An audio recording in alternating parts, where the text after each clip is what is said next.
जामलार्जुन वृक्षपतन शब्द शुणी गोपगण धाई आसी कृष्ण को रोल आबद्ध देखि तांको बंधन मुक्त करिसंते। कृष्ण बाल लीला मध्य कोली विकार सुफल प्राप्ति परे गोकुल लीला शेष होइछि। घन घन नाना उपद्रव उपस्थित होइथिबारु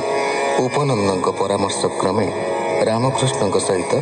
समस्ते गोकुल परित्याग करी वृंदावन को गमन करिसंते।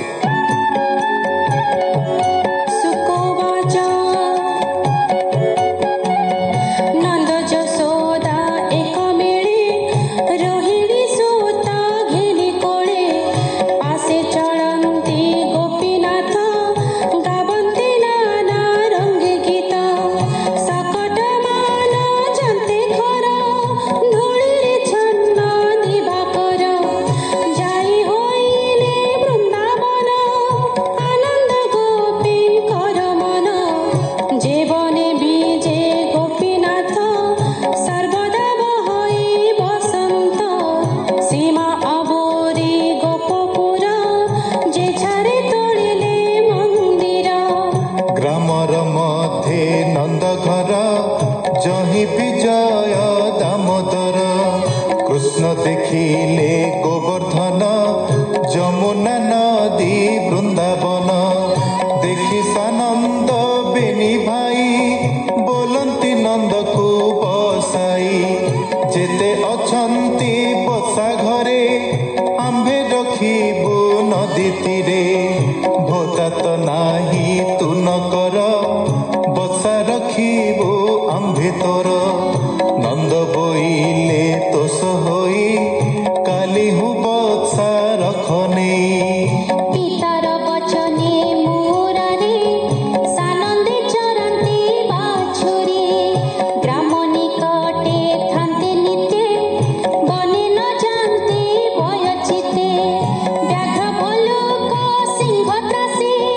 बसा चरंती ग्राम पासे गोपाल बोई थांती संगे खेलती नाना रस रंगे दिने जमुना तीरे हरे आनंदे चरंती बाछुरी कंस आदेशे बछासुर आसे मिलिला घातिकार कृष्णर मुख को चाहिला बाछुरी रूप को धइला बसा गहले गला पसी राम को देखती श्री बत्सी देख दैत्य बसा पासे आंब को मारिबार आसे माया बाछुरी रूप होई कही हसंती भावग्राही असुर विचारई मने कृष्ण को मारिबी केसने निकटे मिलिले मोहर पादे करिबी सते चुर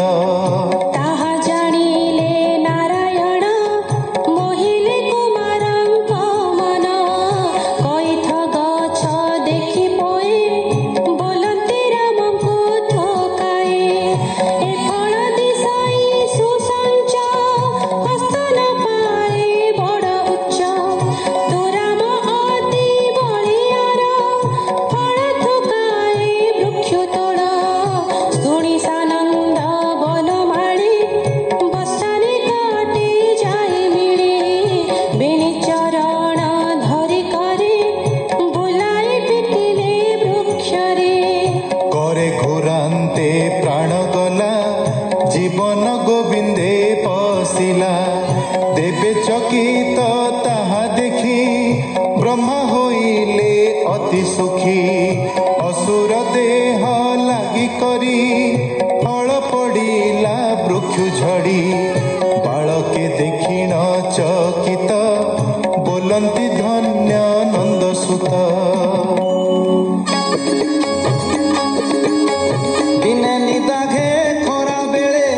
मिलिले जाई नदी कूले बसांकु पियाई बहन सकले कले जलपान कंसर मित्र बकासुर सधीरे बिहरई नीर कृष्णଙ୍କୁ देखि काम रूपी क्षण क्षण के तनु व्यापी निज स्वभावे महाकाये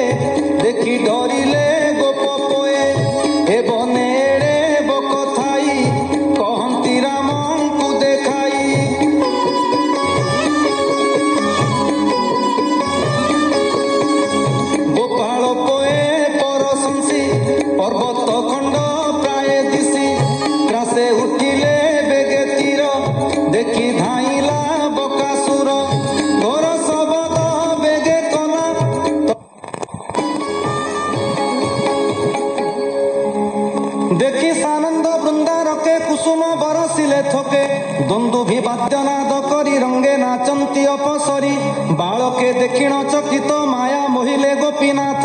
तक्षणे आलिंगन करी गोठकु आनिले बाछुरी पोए कहिले जे जा घरे पुणी मिलिले नंद द्वारे बकर तुंडु बुरिला भाग्य गो यशोदार थिला शुणी चकित गोप गोपी कृष्ण को चाहती निरोपी आपद देखी नंदराय शांति कराइले थका